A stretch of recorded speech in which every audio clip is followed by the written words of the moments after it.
Na Mungu amependa tulee familia zetu kwa wema ili waweze kukaa vema. Tumsifu Yesu Kristo. Ndio maana anasema njia moja ya kuonyesha hata vile tuko kanisani hapa, na waonyeshe watoto wetu. Waonyeshe, ukikuja kanisani waonyeshe pia kutoa ni nini. Kuna Wakristo ni wachoyo mpaka watoto wao wanaiga uchoyo kutoka kwao.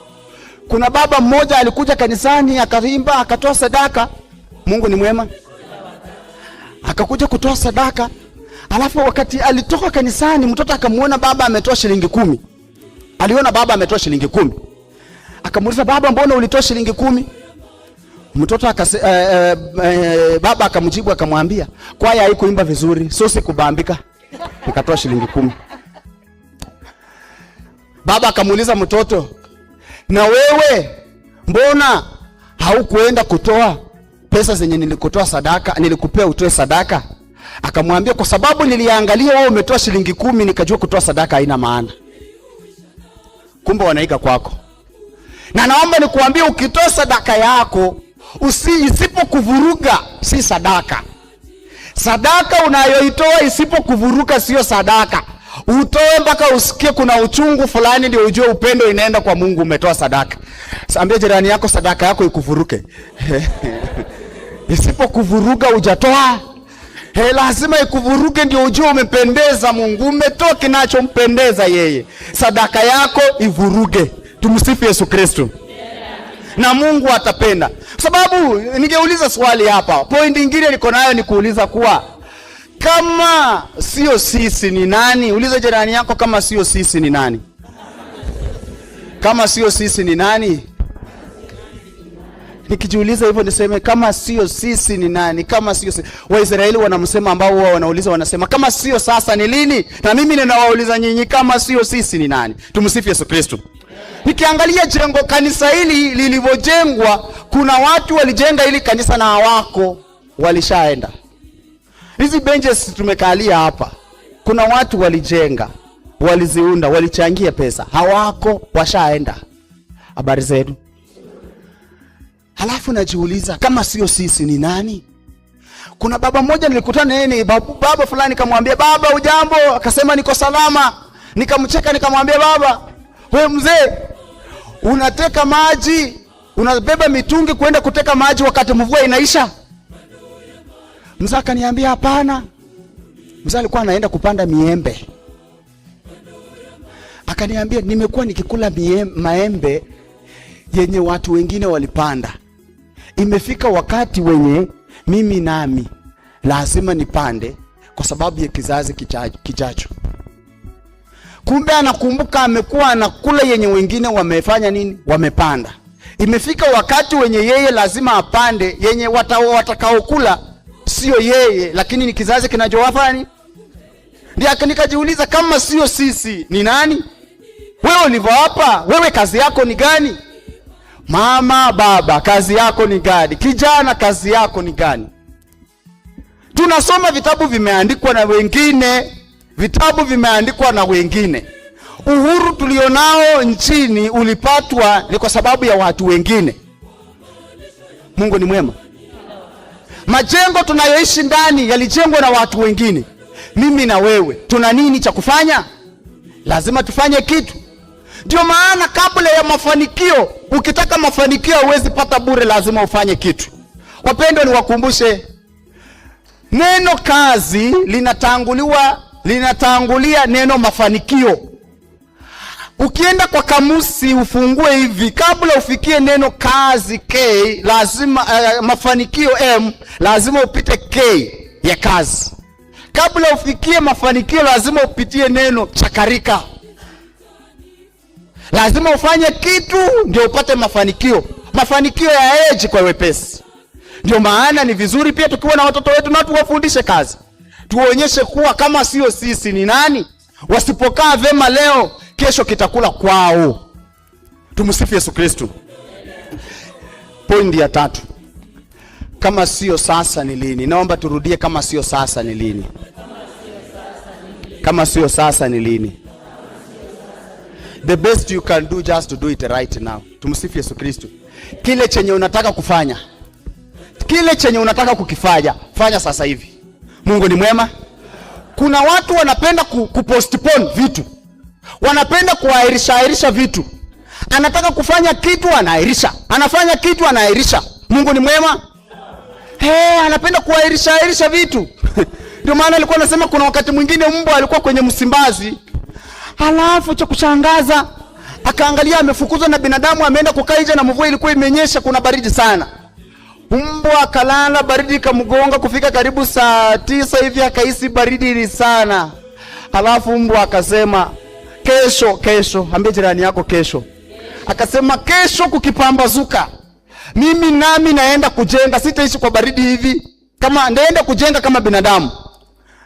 Usingizi ikashika karibu saa 11 saa 12 hivi. Kakalala. Kuamka aliamka karibu saa 4. Jua limewaka, kuna joto. Unajua mbwa alifanya nini? Alijinyosha akasema, waliolala ndani ya nyumba na tuliolala nje, ngoma draw. Mpaka waleo mbwa hajawahi jenga kwa sababu ya kusema ngoma draw. Uvivu. Ambie jirani yako acha ngoma draw. Ati ngoma draw. Usijilinganishe na wengine. Fanya chako uweze kukaa vema. Kwa sababu mambo ya kusema ndangoja ni ugonjwa. Ndio maana anasema kusita ni ugonjwa, dawa yake ni anza. Wewe unasema unataka kupania upate PhD. Kama sio sasa ni lini? Nataka kununua gari, nataka kununua pikipiki. Kama sio sasa ni lini? Nataka kujenga nyumba, kama sio sasa ni lini? Nitaoa, kama sio sasa ni lini? Ambia jirani yako kama sio sasa ni lini? Wacha hiyo tabia ya kusunguka na mtoto wa mtu mpaka inesha miaka 12 ungali unamchumbia ujaoa. Ni ugonjwa, ni mapepo. Kumbusha mtoto wako ni ugonjwa, ni mapepo. Usikae na mtoto wa wenyewe miaka 12, 13 inaenda tungali unamchumbia. Unangali hujamaliza mambo unaruka unaenda kwa mwingine, yani uko na grasshopper mentality, kuruka unatoka kwa huyu unaenda kwa huyu, unatoka huko unaenda huko. Ni ugonjwa. Tumsifu Yesu Kristo. Kana wengine vema na tuondoe mapepo kwetu. Tuondoe ugonjwa kwetu. Tuondoe vurugu kwetu. Kwa sababu gani? Mungu amependa tukae kwa wema. 3. 4 mwisho. Naombeni tukienda nyumbani na tukikuwa na watoto wetu tuonyeshe vizuri. Habari ya vijana. Vijana mlioko hapa ningeomba kumjue kuwa tunahubiriwa pia nasi tujiondolee mapepo na tuondoe ugonjwa wenye unazidi wazazi wetu wenye tuko nao. Wazazi wetu wanakaa hivi lakini wako na stress, wako na magonjwa, hawajui watapata wapi school fees, hawajui kama mtoto wake atafanikiwa kesho. Yani hajui, anaishi amezaa, ako na wasiwasi. Yani ni wazazi huwa wanawahurumia wakati mwingine. Akikuwa mjamzito ako na wasiwasi, huyo ni mama. Kuzako na wasiwasi, atazaa ama atazaa mawe. Hako na wasiwasi. Amekaa na mtoto, bado mtoto amekuwa, amezaa ni mtoto. Ako na wasiwasi mtoto huyu atasoma ama atasoma. Na wewe kuchambazi kwenye ameongojea usome unakuwa na vurugu. Na amekuwa na wasiwasi na wewe. Ametamani wewe mwenye anaelimisha umsaidie. Wewe unaenda shule kuchoma shule, wakufukuza urudi nyumbani. Na ameongojea ametarajia kutoka kwako. Ubadile uende uondoe ugonjwa kwa mama, unamuongezea ugonjwa baba yako. Habari ya vijana. Endeni muondoe mapepo yenye mko nayo nyumbani kwa kuelimika ili wazazi wenu wakoe poa. Huwa nakumbusha watu nasema hivi. Kuzaliwa maskini si mbaya, lakini ukufe maskini ndio mbaya. Mnanielewa? Kama wewe ni kijana ulizaliwa kwa familia ambayo haiko hivyo imara, sio vibaya. Lakini wewe mwenyewe ukikuja ukufe maskini ndio ni mbaya, uko na makosa, inafaa kupige viboko kabla uzikwe.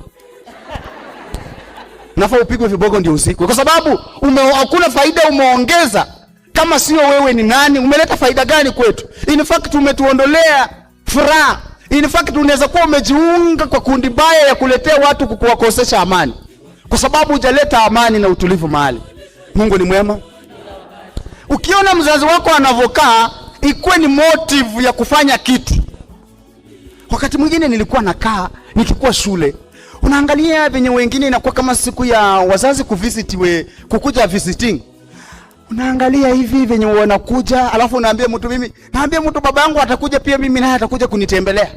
Niko na matarajio tena nasema atakuja. Unaona wanaingia na magari. Wazazi wanakuja wanaingia na magari. Baada ya muda naambia baba yako sasa amefika. Wako wapi? Wakiona gari linaingia wanadhani ni yeye, na mimi nakimbilia mwenye ako na baisikeli. Nakimbilia baba yangu, anaingia na baisikeli, wanasema kumbe si tulidhani unangojea vile unajisifu, unangojea mtu anaingia na gari, na kumbe anaingia na miguu miwili. Taya mbili, sio taya nne, gurudumu. Na afu naangalia, ilikuwa inanipea motive, nasema na hii taya nne ataitembea lini ndani? Ulikuwa unafika mahali ukiangalia Colgate yako kenye umenunuliwa ni kadogo, lakini unatumia kwa mwezi mmoja. Unafinya kadogo, yani unapanguza, unaguzisha kwa brush hivi kidogo tu ili isiishe. Alafu unasema hii ni sukume Colgate ishi kwa store. Nini nakusukuma wewe kama kijana kufanya kitu? Mko na mapepo kwenu, mbona unataka kuyatoa? Mko na ugonjwa wa wazazi wako, kuna stress hawajaikaa vizuri, mbona unaendelea kukaa na kuwa sumbua? Una nini wewe? Nani alikuroga? Unajirogi wewe mwenyewe. Wacha uvivu, fanya kazi. Jitume, tia bidii ufanye kitu. Na naomba kumalizia kwa wazazi. Habari zenu? Wazazi, wakati mwingine sisi tunaharibu. Tunaharibu. Ndio maana nawaomba sana. Ukiona inafika wakati wa kuenda wakati mwingine nyumbani, wacha siku nyingine wasikule lunch. Wacha wakule sapa peke yake. Hapo ndio tutakosana na wengine, lakini sawa tu. Wamniangalia vibaya, lakini waambie ukweli. Siku nyingine wacha usikule lunch, wakule sapa. Ili wajue kuwa kuna kukosa kwa maisha. Kuna siku nyingine ukienda shule, hata kama una pesa usionyeshe una pesa. Enda huko una hela, lakini kwa bango zimejaa una pesa kama serikali ama kama njugu, sawa. Lakini ukifika shuleni, lilie mwalimu mkuu, mwambie mwalimu, niruhusu tu nipe mwezi mmoja kwanza nitafute pesa, nikipata ndakupea. Lakini unajua bango imejaa pesa. Mtoto akuone ukililia mwalimu mkuu, ajue kuwa hizi pesa zipatikani bure, aenda afanyie kazi kwa darasa. Lakini ukiishi tu unatoa tu akiona, unajenga, unalea jambazi. Hatajua kufanya kazi, hatajua kusoma, au ndio unasumbua shule. Kwa sababu anasema kwetu iko, unanisumbua nini? Baba yangu ni mwanajeshi. Ni mwanajeshi, sawa. Wewe si mwanajeshi, hatujui kesho. Kesho ni fumbo, lifumbue. Fumbua leo. Tumsifu Yesu Kristo. China wananipendeza sana. China wao wanachukua watoto wa kindergarten, wanawapeleka kwa hall. Alafu wanafungua TV screen. Wanawaonyesha vile wazazi wao wanafanya kazi huko nje. Wanaonyesha vile wazazi wao wanafanya kazi huko. Alafu kitu cha kushangaza sana, wanaonyesha baba zao, mama zao. Baba amebeba chuma, ameinama hivi, imemzidi. Mtoto anaangalia, anajishika. Anaona wazazi wao vile wanaosha vyoo ndio wapate mshahara. Vyoo wanasugua, wanaosha. Watoto wanalia machozi na ni wa kindergarten. Watoto hao wakikua, usidhani watafanya mchezo. Ndio maana wanakuja wanawajengea na kuwatolea magari yenye haitumii mafuta mingi. Inatumia stima. Ili serikali kipandisha mafuta na wanawapea alternative. Nyinyi leeni wenu amuonyeshe shida ni nini. Watasumbua. Hatutakuwa na ubunifu. Lazima tuonyeshe kuwa Mungu ametupenda mno. Kama sio sasa ni lini? Kama sio sisi ni nani? Wakorintho 2 Corinthians 6:12 inasema, sasa ndio wakati wa neema. Sasa ndio wakati wa heri. Sasa ndio wakati wa mafanikio. Sasa ndio wakati wa kufaulu. Kitu ambacho umeharibu, umepoteza kwa maisha, unataka kukifanya sai. Sasa ndio wakati wa kubadilisha. Unataka watoto wako wakue vema, waonyeshe kuwa maishani kuna shida. Usipoonyesha kwamba kuna shida, watoto hao watalegea. Mungu ni mwema. Ndio maana anasema hata majani chai ndio ili iweze kuonyesha uzito wake na ubora wake, lazima iwekwe kwa maji moto ndio ionyeshe makali yake, ujue kuwa ni majani. Bure ukiweka kwa maji baridi ikikaa hivyo, utajua kazi yake. Wapeleke